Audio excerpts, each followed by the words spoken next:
did he know this about you beforehand? Yep.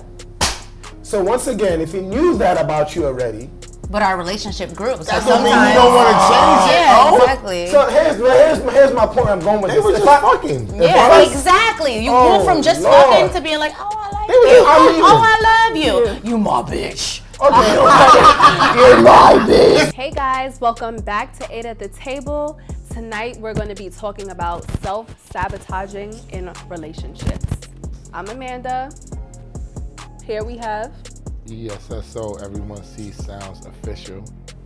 RICO, everyone knows Rico, you know the vibes. JADA. Hi, it's Danny Deuces, y'all. OLIVERLLUAK, that stands for sabotaging in a relationship could either be intentional or because you're, falling into old ways. And that kind of happens when you're feeling like the relationship is going too well. You've been doing really good in a relationship, everything was peaches and cream, and then something about something makes you want to just stir it up a little bit. So it's like, okay, well, you know what? I'm gonna do this and let me see how they react to this. And maybe that's just trying to get a census on how, someone would react to, see what kind of like person they are. Because maybe you haven't had to face real issues because you guys have been so great. So you don't really know how they're going to react to something. So I'm going to give like an example. Say girls going out in the summertime, hot girl summer, right? So I'm in this perfect relationship and I'm going to go out with my friends, my single friends. We doing hot girl shit. We going to club or whatever. I don't text my spouse. I don't tell them where I'm at for the night. I just say I'm out with my friends. I don't text them at all for the whole night till 2 a.m. Let's see what that does. That's self-sabotaging your relationship because to you, it's just like, well, what? I went out with my friends. I was just having a good time. I didn't do nothing. But, to them, it's just like, so where you was at all night? Argument, problems, conflict. And for what?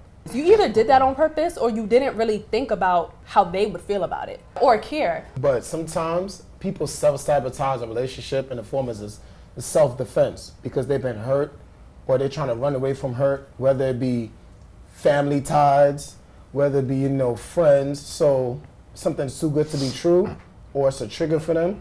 Let me run, fight or flight. Instead of being honest with themselves or, having a conversation, they self-sabotage it because it's a responsibility they want to have. It's a trigger they're running away from. So it's funny, it's like, you want the relationship, you want the idea of it, but then when it gets too good or too in the thick of things, you run. Instead of letting that person know, you remind me of my dad, you remind me of my mom, you remind me of my friends that hurt me.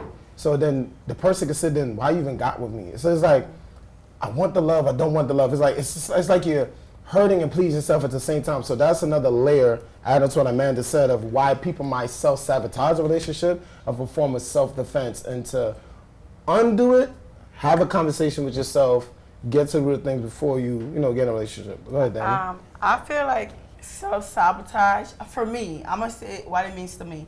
Because we had this conversation before with people because they say I self-sabotage a lot.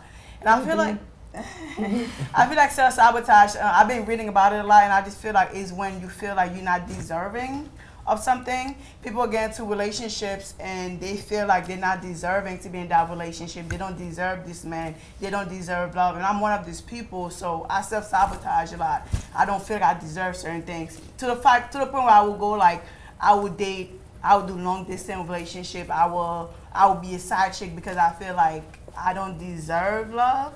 So I date a certain type of people so I don't have to even encounter with love, you know what I'm saying? And when I get to the relationship, I do self-sabotage by making excuses, by not communicating, by doing stuff that I know that's gonna piss my partner off or what I deal with. You know what I'm saying? It could be like Amanda said, it could be a simple text, but I'm not gonna do it because I want to it's too good to be true. That's why people self-sabotage, because it's like they feel success, they feel a successful relationship, they feel they feel like they're gonna fail, so they're already putting themselves in that position. So if in your mind you're thinking like this relationship is not gonna work, I'm not deserving of something, I'm not deserving of love like I do, you're already gonna mess it up, because that's what you're going in the relationship with. You're not going like, oh, this is gonna be a great relationship, we're gonna build, we're gonna do this, we're gonna do that. We're just going with a mindset. So people that self-sabotage already got a, what do they call it? An agenda of how they're gonna go into the relationship. I'm not gonna give it up my all, you know, I'm gonna have this wall up. You know what I'm saying? I'm not gonna open up, I'm not gonna trust this person. That's all self-sabotage, when you already assume what's gonna happen in that relationship because you feel like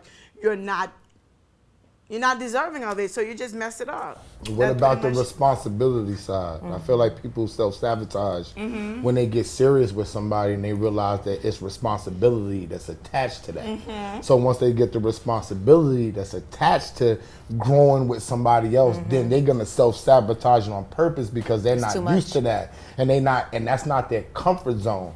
There are people that live and thrive in a comfort zone of hysteria. You follow what I'm saying? Like me, I don't survive like that. I can't survive with things up and down. I need my stuff to be a certain way. I'm a manager by trade.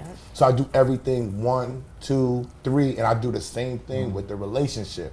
I take it one step at a time, but knowing that there is always responsibility, even if it's a side chick.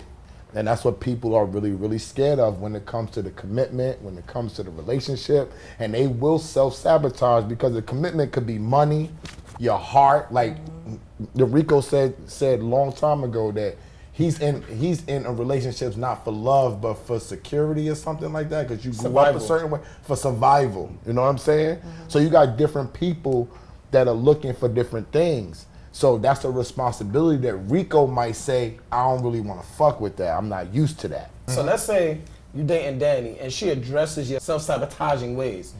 Usually, y'all don't stick it out. You run from it. That's what I'm saying. Like you said, you didn't know you were self-sabotaging. Danny brings it to you, and then now you knew what it was, or daddy this, mommy that. That's the scapegoat in it. I got you. So that's why I said, it's all a crutch. It's all a comfortability. It's all coddling. But what about knowledge and experience? That's when you grow into maturity. What I'm saying? Because I'm only speaking from, I've been through this shit, right? If I didn't go through this shit, I'm being honest, I would not know. You would be the SO you are now. I would not know what to do or what to say. You know what I'm saying? So it's a lot of things that I feel like that we say up here based upon assumption or what you might want to happen. But that's not the reality. Yeah. But that's not the real thing that's really gonna occur. What's really gonna occur is there's gonna be problems. There's gonna be a lot of talks. There's gonna be a lot of money spent. There's gonna be a lot of time spent. There's gonna be fighting. And you have to learn how to merge that, because people will use any little excuse to run out the door. Escape. You know what I'm saying? I was gonna say commitment and being in a relationship is actually a lot of work. Amen, it is. It takes for both people to want to be in something that is probably going to be different for both of you. You know, people could have their traumas from their past life or from whatever it is that they go through, but if you choose to remain stuck, then you choose to remain stuck. So kind of similar to what you're saying, like if I deal with you and you tell me, hey, look, I have codependent issues, I have X, Y, and Z issues, it's like, all right, cool. What is the next step for you? Because it doesn't really matter who it is that you're gonna deal with, it's never gonna last long term, because those traumas are gonna have triggers. And anything it's like walking on eggshells in a relationship. The second that somebody does something that triggers one of those traumas, it's gonna be a big problem, and it's gonna blow up into something that's gonna be unwanted. So like identifying your traumas is the hardest part, because nobody's honest with themselves. Exactly. You know what I'm saying? So when you're honest with yourself, then you can start to identify your traumas. But I feel like you're right. 99% of people go into relationships unhealed, scorned, torn, and unknowing of why they are who they are, or why they do what they do. And then that is just a snowball effect that goes into the relationship going downhill. And then the relationship never lasts, because at the end of the day, they were never real with themselves. Now, when you're real with yourself and you identify your traumas, I might not have the answers. But if I come to you and say, look, this is what I'm suffering from. This is why I am who I am. And you say, okay, here's some solutions. Right. And you're providing That's what I'm saying. solutions. Exactly. Now you're helping me grow. Are you willing? That's what I'm saying. Are they willing to grow? But men are scared, or very rarely tell the women that they haven't known for years what's really on their mind. And I'm gonna keep it real, no cap. When she get mad, it doesn't even fucking matter. She's gonna throw that shit right back to you, whether it's your wife, girlfriend, sister, mother, whoever. So that's why us knowing that as men, we really don't want to say nothing to nobody. It's like it's a big thing. Let's just wait and see what goes on. Not just men. Sorry, not to Oh, cut no, you jump off, but in, not just jump men, in. but with women too. It's like, but in this relationship, I was trying so hard not to talk about my past, to leave everything. Like, it doesn't matter. Like, it doesn't involve you. It's my past. Why does it matter? Why does it matter? But it's like certain things from my past kept coming up. You know, like people I dealt with, or, you know, people that paid my bills, or, you know, people text messages that came up, or Sticky situations, definitely. And I'm not the type of person that's used to having to talk it out, or having to include you, like having to tell you what's going on, or having to tell you why my phone always on and I never got to pay it. You know what I'm saying? Like, it's just on. Wow. Damn, why are you asking so many questions? But that isn't, you have to get to a point when you're with someone that you want to be with, you have to get to a point where you can discuss those things. And sometimes you have to make a blueprint in your relationship and say, all right, we both agreed this, right? We both agree we're going to raise our child like this, right? We both agree that we only want, you know, we don't want that behavior. Like, I'll be honest. The other day, my man was like, yo, when we out, like, sometimes you just be too friendly. I'm a friendly ass person. Yeah. That's always how I've been. I've always been a friendly person. But he's right. Like, you know, I have to be like, you know, you're right. It's okay because it's okay because if you're a real man, but why is that fucked up? Oh, yeah. The reason why I said that's effed up, right? She just said, your man said, oh, you too friendly. So I'm gonna ask you this. To niggas, yeah. You're like moving the goalposts. I'm gonna ask you this. Did he know this about you beforehand? Yep. So once again, if he knew that about you already, but our relationship grew. So that don't mean you don't want to change it. Yeah, exactly. So here's my point. I'm going with this. They were just fucking. Yeah, exactly. You move from just fucking to being like, oh, I like you. I love you. You my bitch. Okay. You're my bitch. As I was saying, I meet a girl. I meet her in a club, right? And let's say she's always a club chick. Me, like Alan said, he's a guy that has it together, right? If he has it together and she's a club chick, I'm not gonna holler at you. I'm not trying to change you. You are who you are. I'm not here to campaign like to be this and be that. So going back to the whole, you're too friendly. If I knew you were friendly, then you're not for me. So if he's this intentional man, he knows what he want and don't want. If you meet a girl who's too friendly, too party type, please go to the left. No. Do not get this woman. Oh, wait. Do not. I know this is where you messed up on. Every woman is open to change. Don't believe a woman that's not open to change. Every woman, the war. That wasn't change. But no, it's every not about woman. change. I want you to be here, like Rico said. I want you to sit here, like Rico said. She's a party Let girl. her be her. You said she's a party girl. She this to that. And when a woman meet the right man, if she feels like that's a real man, she will bow down. Like Kanye said, you're supposed to fall when a real man come in front of you and teaching you things.